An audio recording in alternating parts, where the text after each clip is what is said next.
ফেনী ও লালমনিরহাটের বন্যা পরিস্থিতির সবশেষ খবর জানাতে যুক্ত হচ্ছেন আমাদের সহকর্মীরা। ফেনী থেকে আছেন আবু তাহের ভূঁইয়া এবং লালমনিরহাট থেকে যুক্ত আছেন নিয়াজ আহমেদ শিপন। প্রথমে যেতে চাই ফেনীর খবর জানতে। আবু তাহের ভূঁইয়া, এই মুহূর্তে সেখানে কি অবস্থা আছে এবং দুর্ভোগের কি চিত্র দেখছেন আমাদের জানাবেন।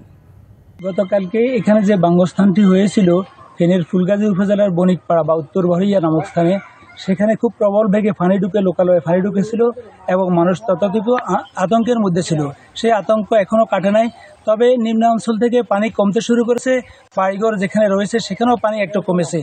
তা মানুষ জনগণ যেটা চাইছে যে যদি বাড়ি বৃষ্টিপাত হয়, বারদর উজান থেকে যদি পানি নেমে আসে তাহলে আবার সেখানে বন্যার প্রকোপে পড়বে। এই জন্য জনগণ, এখানে স্থানীয় বাসিন্দারা দুষছেন পানি উন্নয়ন বোর্ড বা ঠিকাদারকে। তারা বারবার এখানে সংস্কারের নামে সে মূল কাজটি তাদের করা হয় না, যেটা স্থায়ীভাবে বাঁধটা মেরামত করা হয় না। ফেনী কহুয়া মুহুরী বন্যা নিয়ন্ত্রণ বাঁধটি প্রায় 122 কিলোমিটার। এটা গত বছর গেল বছরে যে ভয়াবহ বন্যা হয়েছিল, সে বন্যায় এই 122 কিলোমিটার বন্যা নিয়ন্ত্রণ বাঁধের প্রায় 102টি স্থানের ভাঙন হয়েছিল। কিন্তু একটা বছর পার হওয়ার পরও স্থানগুলোর মধ্যে অধিকাংশই এখনও ঝুঁকিপূর্ণ রয়ে গেছে। এরকম গত বৃহস্পতিবারও সেরকম একটা ঝুঁকিপূর্ণ স্থান দিয়ে যে বণিকপাড়ায় যে পানি ঢুকে সে আমাদের এইখানকার ফুলগাজী উপজেলার 60টি গ্রাম প্লাবিত হয়েছিল। এখানকার জনগণ যেটা বলছেন যে সেটা হলো যে এই যে যখন বাঁধটা স্থায়ীভাবে মেরামত করা হয়, এই বাঁধের মালিক পানি উন্নয়ন বোর্ড এবং নদীর মালিক সরকার, পাশাপাশি এখানে এলজিইডি তাদের উপর আস্থা করেছে, বন বিভাগ রয়েছে, বিদ্যুৎ বিভাগ রয়েছে। যখন বাঁধের মেরামত করা হয় তখন এই 4-5টা সংস্থার সাথে সমন্বয় করা হয় না। আর সমন্বয় না করার কারণেই মোটামুটি যে এই বাঁধগুলো স্থায়ীভাবে মেরামত হয় না। এছাড়া নদীপার মানুষদের মধ্যে কিছু অবিবেচনা প্রসূত বিষয় রয়েছে। তারা বাঁধের উপর ক্ষয়ের চিহ্ন দিয়ে লাঠি রাখে, এইসব স্থানগুলোতে পচনশীল দিয়া তারা বিশেষ করে ইঁদুর গর্ত করে সেই গর্ত দিয়ে এখানে পানি ঢুকে। তো পানি ঢোকার কারণে মানুষদের সমূহ সর্বনাশ হয়। তবে পানি উন্নয়ন বোর্ড যে উদ্যোগটা নিয়েছে, তারা তারা তারা সেখানে জিওব্যাগ রেখেছে, পাশাপাশি সেই বাঙ্গস্থানগুলা মেরামতের তারা উদ্যোগ নিয়েছে। এবং তারা পানি উন্নয়ন বোর্ড এরকমও বলেছে আরও যে ঝুঁকিপূর্ণ বাঁধগুলো রয়েছে সে বাঁধগুলো তারা মেরামতের উদ্যোগ নিয়েছে। আশা করি মানুষ দুর্ভোগ থেকে তারা মুক্ত হবে। কালার এক্সপার্ট, জর্জ স্যাপ এবং মাইল্ড অন হ্যান্ডস টেকনোলজি সমৃদ্ধ অরিক্স ক্রিস্টাল ওয়াশ আপনার এই ছিল ফেনীর ফুলগাজী উপজেলার উত্তর বহিয়া বাঙ্গস্থান থেকে সর্বশেষ খবর।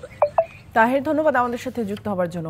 এদিকে উজানে বৃষ্টিপাতের কারণে লালমনিরহাটে তিস্তার পানি বাড়ছে, এতে বন্যার শঙ্কা করছেন স্থানীয়রা। এই নিয়ে আরও জানাতে লালমনিরহাট থেকে যুক্ত আছেন আমাদের সহকর্মী নিয়াজ আহমেদ শিপন। সবশেষ তিস্তার পানি বিভিন্ন পয়েন্টে কত রেকর্ড করা হয়েছে জানাবেন, এবং পানি বৃদ্ধিতে বন্যার যে আশঙ্কা করছেন স্থানীয়রা সে বিষয়ে বিস্তারিত জানাবেন।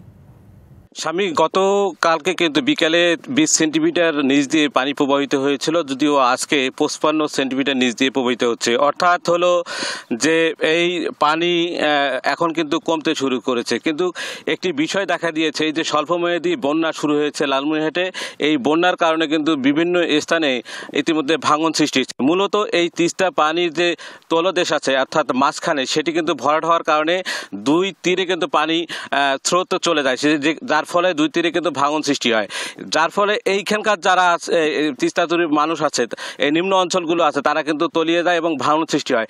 তবে তারা যেটি অভিযোগ করছেন, এই তিস্তা পাড়ের মানুষরা, তারা বলছেন যে পানি উন্নয়ন বোর্ডের যারা কর্মকর্তা আছে তারা কিন্তু জিওব্যাগ এখন পর্যন্ত পৌঁছায়নি, এবং তারা বলছে যে শুকনো মৌসুমে তাদের কাজ করার কথা। অর্থাৎ পানি উন্নয়ন বোর্ডের যে কর্মকর্তা আছেন, যদি বিভিন্ন স্থানে যে ভাঙন যেগুলা এলাকা আছে সেই এলাকায় যদি জিওব্যাগ ফেলানো হয় তাহলে কিন্তু এই ভাঙন রোধ হবে। কিন্তু তারা সেটি না করে এই বর্ষাকালে কিন্তু ভাঙন রোধে সেখানে অল্প কিছু জিওব্যাগ ফেলে এই ভাঙন রোধ চেষ্টা করে, যার ফলে এইখানকার কিন্তু যারা পানি তিস্তা তীরবর্তী মানুষ আছে সেসব কিন্তু এই ভাঙনের কবলে ঘরবাড়ি বিলীন হয়ে যায়।